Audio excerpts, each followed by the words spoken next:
Good morning, students. Today I am going to teach you poem A Thing of Beauty, which is written by John Keats.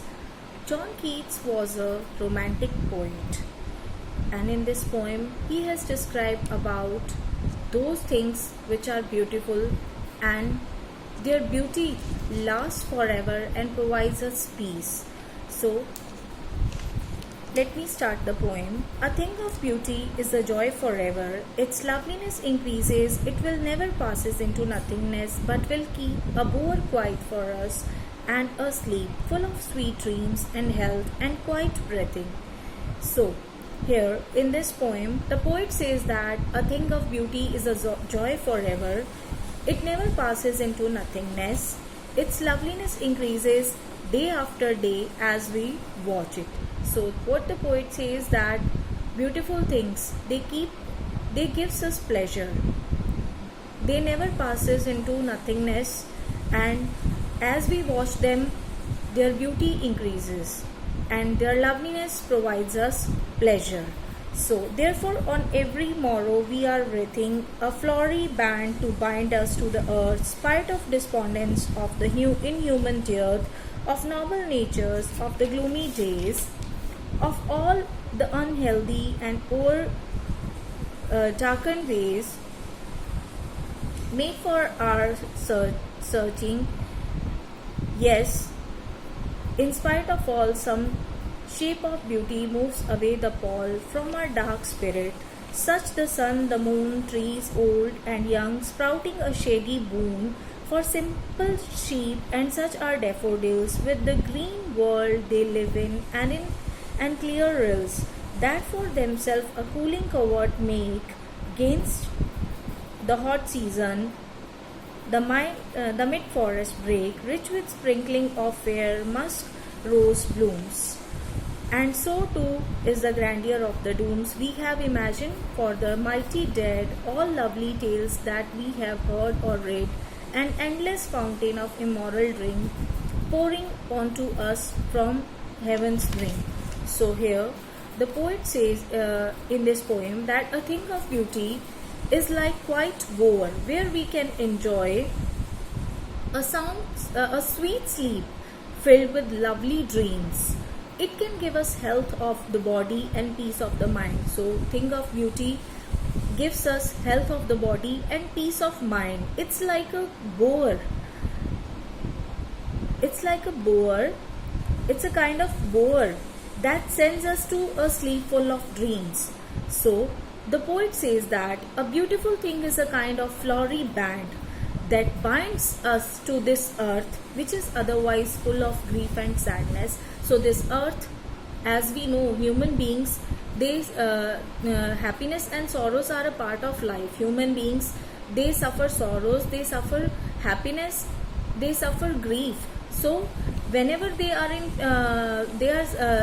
depression, or they are suffering from any kind of sorrowful feelings, so if they watch these beautiful things, they will find peace. And these beautiful things are like a flowery band which binds us to this earth. So they help us to live our life. They changes our mood whenever we are in depression. We feel happy when we come close to those things which provides us peace, like objects of nature, like the sun, the moon, streams, flowers, trees. All these are natural objects. These are beautiful objects which provides us joy when we feel sorrow, when we feel sad. When human beings feel sad, they find peace when they observe these when they come closer to these natural objects. So here these are all beautiful things which are everlasting, and they never passes into nothingness. So the poet lists some of the unhappy things about human life on the earth.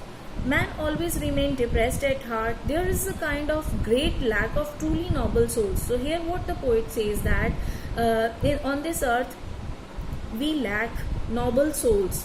Very less people are there in this world. Those who are having good hearts, those who are having those who are having noble heart. So man passes all his day in constant grief or disease. So man human being being's life uh, is always surrounded with grief or any kind of disease. Some part he or she enjoys happiness, but happiness and sadness both are two aspects of a coin.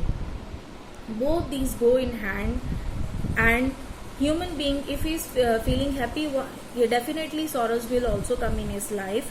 So whenever he or she, whenever human being is feeling depressed, he or she, these whenever come close to these natural objects, these natural objects provide pleasure to him. And then what the poet says, but in spite of all this gloom, there are moments of joy when man looks at some objects of beauty.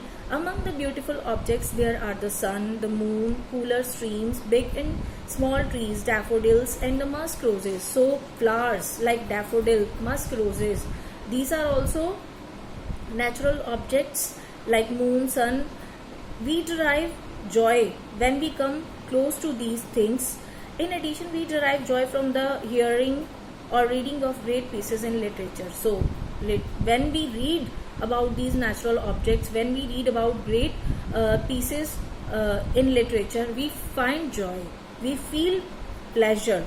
So what the poet says, that when we come closer to these beautiful natural objects, we find peace, mental peace and relaxation. We find joy, so our mood changes.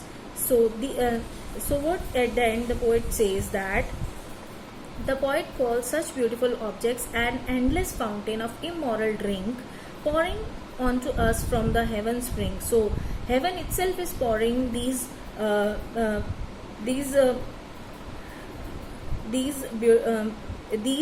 is what even God has given.